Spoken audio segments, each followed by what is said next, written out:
คนออกไปหูจากกับน้ำตกตาดที่มันมีถ้ำอยู่ทางเบื้องหลังของสายน้ำตกที่นี่คือตาดถ้ำจำปีน้ำโคตรเย็น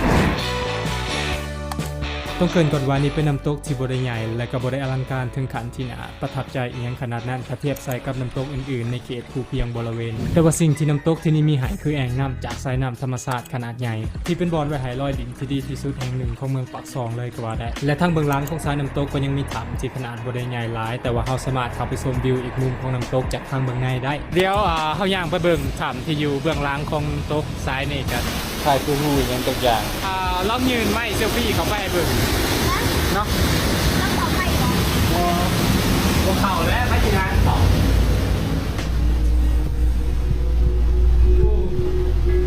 ว่างเดินไม่ได้ในเดี๋ยวตาดถ้ำจำปีนี่เนาะตั้งอยู่บ้านรัก38เมืองปากซองแขวงชัปซักซึ่งอยู่บ่ไกลจากตาดฟ้านและตาดเมียงโดยทั้งสามน้ำตกที่อยู่บริเวณใกล้กันแบบนี้นักท่องเที่ยวส่วนใหญ่จะเป็นชาวต่างชาติโดยส่วนใหญ่แล้วจะแวะทางตาดฟ้านตาดเมียงแล้วก็มาแวะเล่นน้ำอยู่ที่ตาดถ้ำจำปีตามเส้นทางท่องเที่ยวของภูเพียงบริเวณหรือบริเวณสปาโตนจากเส้นทางสายหลักเข้าไปหาน้ำตกตาดถ้ำจำปีอยู่ห่างบ่ไกลเนาะบ่ฮอด2กิโลเมตรตาดถ้ำจำปี 1,800 เมตร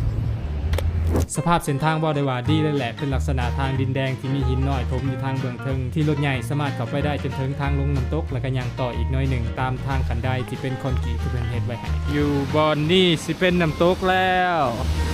และจุดเด่นอีกอย่างของสถานที่ท่องเที่ยวในเขตภูเพียงบริเวณรวมถึงสถานที่นี้ในขณะช่วงฤดูที่เขตอื่นร้อนกว่าปกติหลายๆแต่ว่าอากาศในที่นี่ยังเย็นสบายพอดีอยู่รวมถึงพืชสีเขียวที่แล้งตามฤดูแต่ว่าในเขตนี้ยังมีบรรยากาศที่เป็นสีเขียวจากพืชนานาพันธุ์ให้เห็นบ่ถึงขั้นว่าเขียวชุ่มน้ำแต่ว่ากระโบจืดอีหยังแบบนั้นเป็นบรรยากาศที่ค่อนข้างดี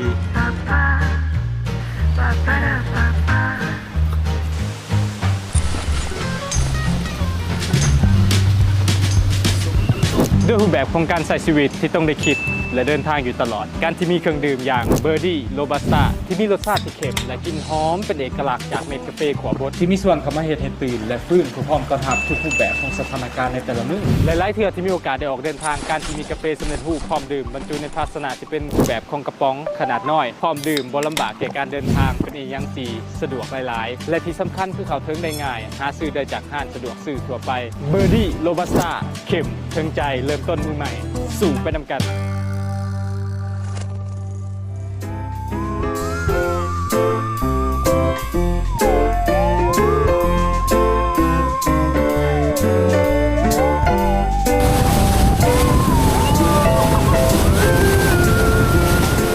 เป็นอีกสถานที่พักผ่อนทางธรรมชาติที่บรรยากาศดีหลายๆและเดินทางไปได้ง่ายบรรยากาศเหมาะสมแก่การหลินน้ำธรรมชาติชมน้ำตกถ่ายภาพและพื้นที่ทั้งเบื้องหน้าของน้ำตกเป็นพลานหินค่อนข้างกว้างคอยว่าเป็นอีกบ่อนที่แคมปิ้งได้บรรยากาศสุดๆแห่งหนึ่งของเมืองปากซองเลยที่ตาดถ้ำจำปี